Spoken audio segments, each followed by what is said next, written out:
In Matthew chapter 14, we don't just find a miracle, we find a revelation of the heavenly King and his way with his followers.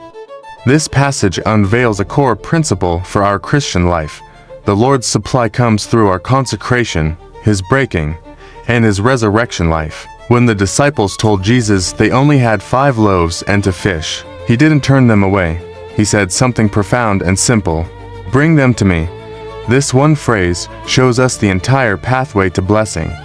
So, what does it mean to bring what we have to the Lord?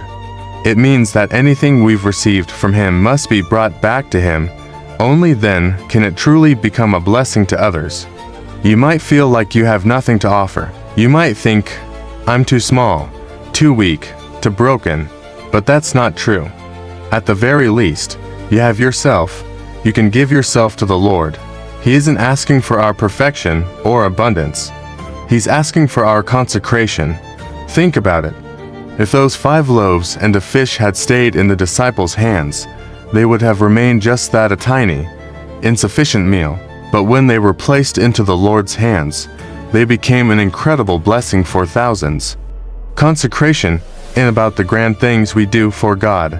It's simply about placing who we are and what we have into his hands.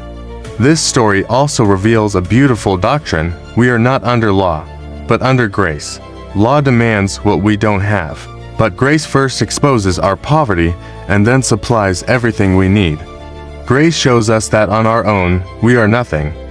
But it also shows us that we still have one thing we can give: ourselves. No matter how little we think we have, when we place it in the Lord's hands, grace begins to operate.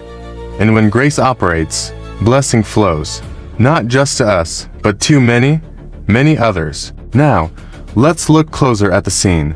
Verse 19 says, "The Lord commanded the crowds to recline on the grass."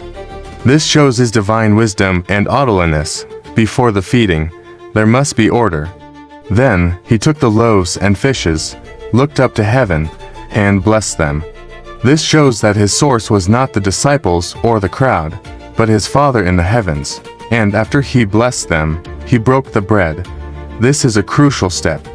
Anything we offer to the Lord must be broken before it can become a blessing to others. So often, we might pray, "Lord, please don't break me." But our consecration only becomes effective through breaking. We might be more like tough rubber than soft bread, difficult to break. So, sometimes the Lord has to do more than just break. He might have to cut us. This isn't punishment, it's preparation. If we are not broken, our offering to him remains ineffective.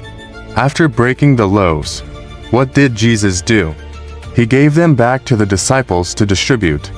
The loaves came from them, were brought to him, were blessed and broken, and then returned to them. This shows that the disciples were not the source of the blessing.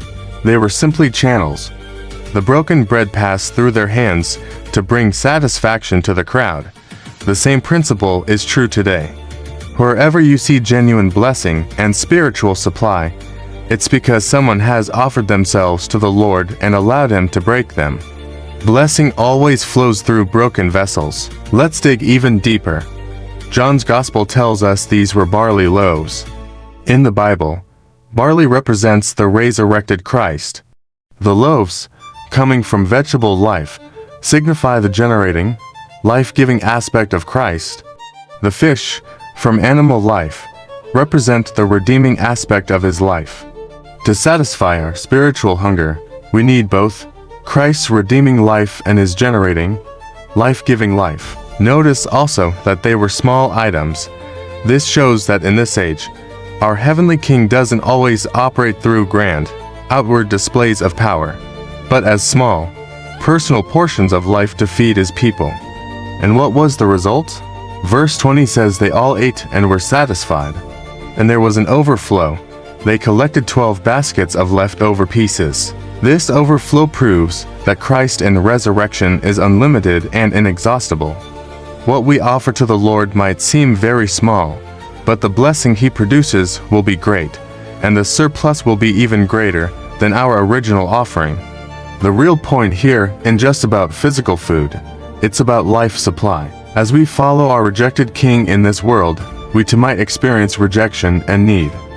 But in the midst of it all, He takes care of our deepest needs, even in a desert place. So, what the Lord did in Matthew 14 was a powerful revelation. He showed us that He has an adequate, rich, and overflowing life supply for all His followers. He cares for our practical needs, but more importantly, He satisfies our deepest spiritual hunger. So, we can say with confidence, "The Lord is my shepherd." With Him, even when we feel we are in a desert, we are rich, we are satisfied, and there are still 12 baskets full. Thank you for watching.